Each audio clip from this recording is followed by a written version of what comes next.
Publik kembali terkejut terkait kabar Ryan The Massive dituduh lakukan pelecehan karena ajak anak Denny Sakrie ngamar di hotel. Hal tersebut terungkap melalui cuitan di akun Twitter mendiang Denny Sakrie yang diduga ditulis oleh keluarga sang pengamat.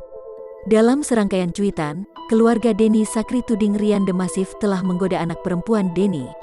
Tak hanya itu, dalam tuduhan yang sama dikatakan pula bahwa Ryan The Massive ajak anak Denny Sakrie ke hotel di Bali. Sebuah cerita, @RyanEkip menggoda anak saya. Disuruh datang ke kamar hotelnya di Bali. Telep pakai media inbox jam 3. Mau diselesaikan hari ini dan Ryan udah menyanggupi malah gak datang. Chicken, beber akun tersebut, Minggu, tanggal 20 Juni tahun 2021.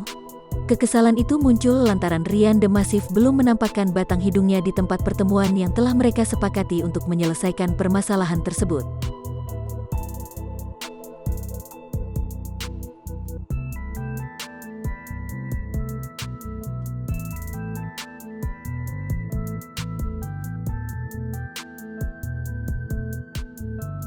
Terlebih keluarga Denny Sakrie menurut akun tersebut sudah mencoba menghubungi sang vokalis.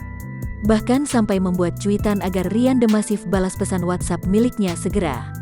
Sayang, saat itu Ryan The Massive belum beri balasan. Tak kunjung dapat balasan, tudingan demi tudingan kembali menyerang Ryan. Akun itu pun kemudian singgung soal aib Ryan The Massive yang pernah diisukan menghamili sang istri sebelum menikah.